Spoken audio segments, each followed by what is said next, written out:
Hi, this is Brian Forrester, and today we're exploring the Giza Plateau.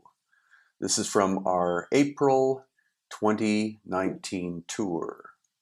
This, of course, is the Great Pyramid, 500 feet tall and over approximately 2.5 million multi-ton blocks, each one a different shape and size. You obviously know by now that this could not have been the work of the dynastic Egyptians because of its size and incredible complexity. Look at the size of the people compared to the blocks as an example.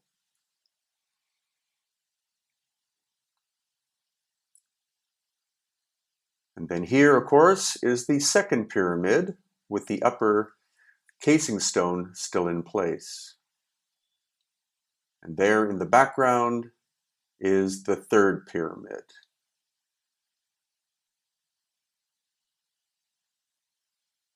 So once again, you can see the second pyramid. And there's another view of it again. We're finally outside of the bus, and we're going to be inspecting the third pyramid up close and personal. You can see here that the lower casing stone is still in place. In this case, it's Aswan granite, which was brought at least from 500 miles away. And the attempted entry in the distant past in the middle of the pyramid. But as we get closer and closer to the casing stone, you see the curious knobs on the surfaces, which of course we also find in Peru. You can also see that each one of these casing stones of granite is a different shape and size. Not really a logical approach to construction, but this is how it was done. And the function of the knobs here, as in Peru, still unknown. Lots of different theories. Now this recess you see was done during dynastic times, the smoothing of the surfaces. And why the casing stone has this pillowy surface, again, is unknown. You can see that it's quite rough. There is the possibility that this is the result of sand blasting from winds over the course of thousands upon thousands of years.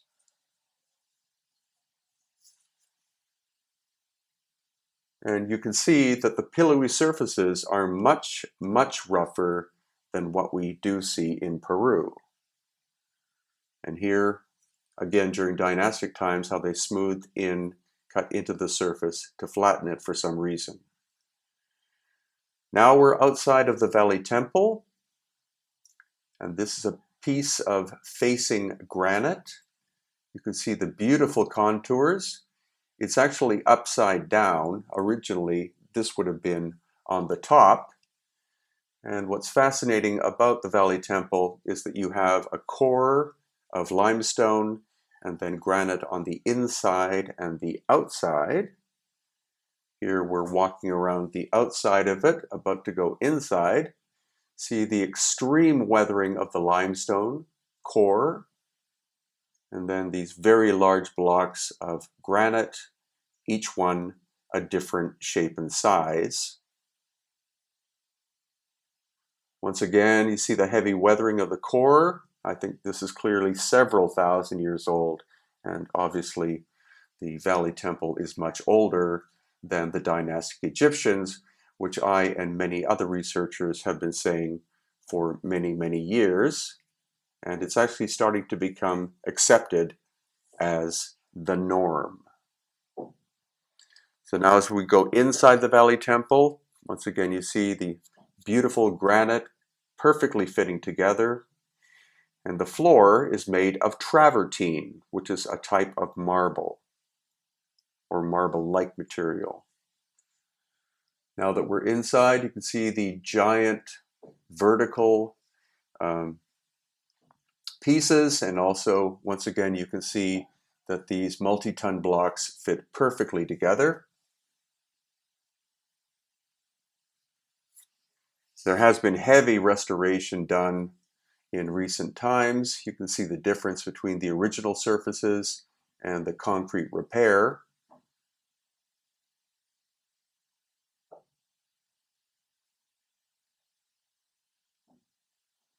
And once again, just the sheer sense of scale and quality of the original workmanship is impeccable.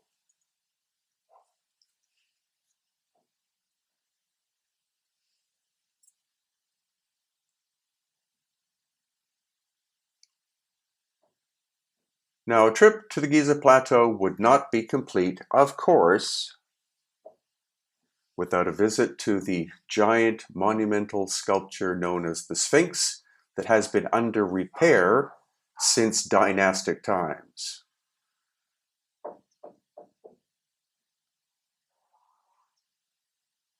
And as well, one can't help but be in awe of the interior of the Great Pyramid.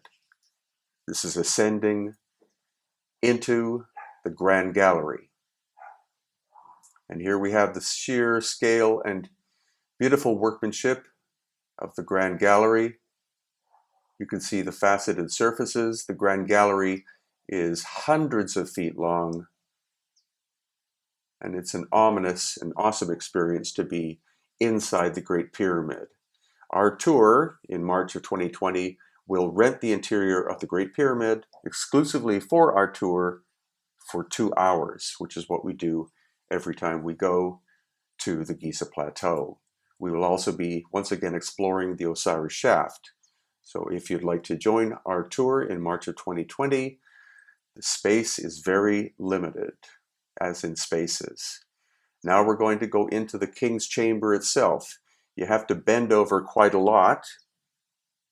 And once you're inside, you see that the walls and the floor are solid, very thick blocks of Aswan granite. And you can see very tightly fitting together. And this is the wall. Once again, the beautiful Aswan granite brought from more than 500 miles away.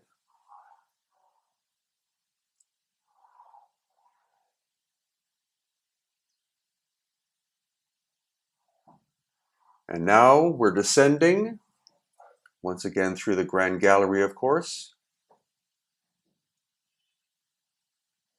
You can see that the ceiling is at least 20 feet tall from the ramp at the bottom to the top. This is solid limestone, perfectly fitting blocks.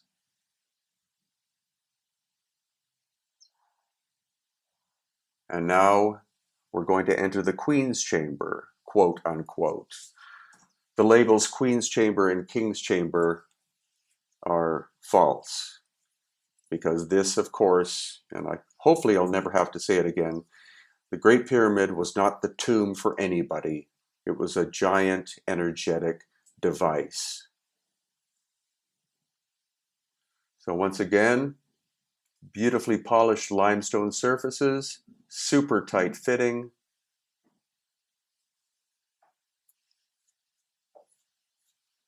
And now we are inside the quote-unquote Queen's Chamber. You can see that the ceiling is beveled.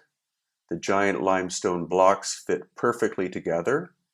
The acoustics are actually very poor in the Queen's Chamber as compared to the King's Chamber. The King's Chamber's acoustics are phenomenal because of the presence of all of that granite. Limestone tends to absorb sound. And here you can see the top of the ceiling. And then this curious series of notches that in fact hide the opening to other internal areas, most likely of the Great Pyramid. So if you'd like to learn more, I have this book at Amazon and others about ancient Egypt.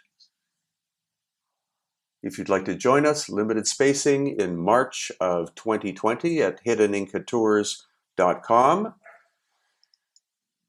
Right after our Egypt tour, we're going to be going to Israel to look at megalithic structures in and around Jerusalem, and in fact the whole country. In September 2019, we still have spaces for our Turkey tour, including Göbekli Tepe, and probably the only time I will ever go to India will be this tour in January of 2020. Thank you.